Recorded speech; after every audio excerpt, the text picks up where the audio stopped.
Olá! A aula de hoje é sobre o romantismo e o seu contexto histórico e social. O romantismo surgiu na Europa, principalmente na Alemanha, França e Inglaterra, no século XVIII, e trouxe mudanças de vida principalmente no campo artístico. Foi nesse período que o poder político passou da aristocracia para a burguesia. A etimologia da palavra aristocracia significa o governo dos melhores. Era a crença grega de que as virtudes morais só se desenvolviam entre poucos indivíduos na sociedade. No século XVIII, a aristocracia feudal evidenciava a vivência de uma riqueza e ociosidade privilegiada. A burguesia, nesse tempo, era uma camada social que abrangia banqueiros, grandes e pequenos comerciantes e jornalistas. Como parte do terceiro estado, a burguesia não tinha acesso ao poder político e só veio a alcançar esse poder após a Revolução Francesa de 1879.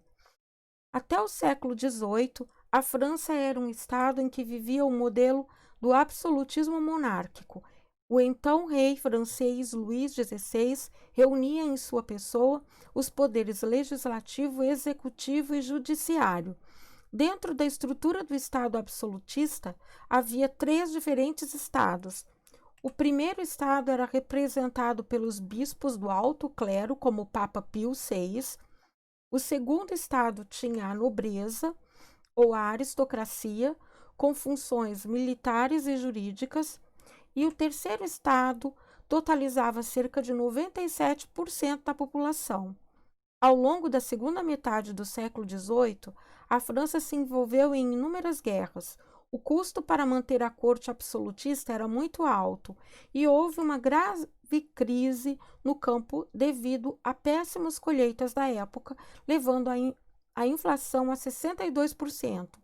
Os membros do terceiro estado passaram a ser os mais afetados pela crise e passaram a reivindicar direitos através de protestos, como vemos nessa imagem que mostra a marcha a Versalhes, onde as camponesas foram à corte reivindicar trigo e mais direito às mulheres do campo. Em julho de 1788, o rei estabeleceu o objetivo de decidir pelo voto os rumos do país. Entretanto, o resultado seria sempre 2 votos contra 1, ou seja, o primeiro e segundo estado contra o terceiro, fato que despertou a indignação de burgueses e trabalhadores que propuseram uma Assembleia Nacional para se formular uma nova Constituição para a França. Essa proposta não obteve resposta por parte do rei, da nobreza e do alto clero, e assim começavam os levantes populares em Paris e entre os camponeses, e a revolução se iniciou. A massa de populares tomou a Bastilha, símbolo do antigo regime monárquico absolutista, por ser a prisão em que ficavam os traidores do regime.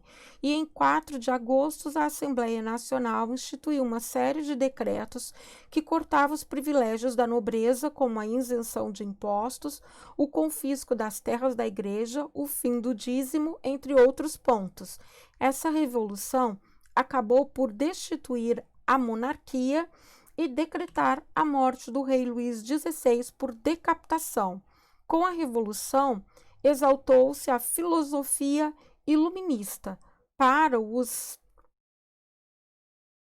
filósofos iluministas, o pensamento era a única luz capaz de iluminar as trevas do antigo regime. Foi um momento de contestar os ideais religiosos e exaltar o conhecimento, a pesquisa e a ciência. A partir daí, a classe média passou a ter acesso à literatura, o que possibilitou a mudança de uma arte clássica e aristocrática para uma arte romântica de forma popular. O novo público, trazido pelo romantismo, buscava expressões artísticas que representassem os seus gostos e os seus anseios. A arte burguesa exalta a família com papéis bem definidos para a esposa, o marido e os filhos, apresenta o liberalismo na economia, exaltando o comércio, e valoriza a meritocracia, se opondo à ideia de herança e à perpetuação do poder pelo sangue. Na próxima aula, nós vamos ver as características do romantismo e seus principais autores.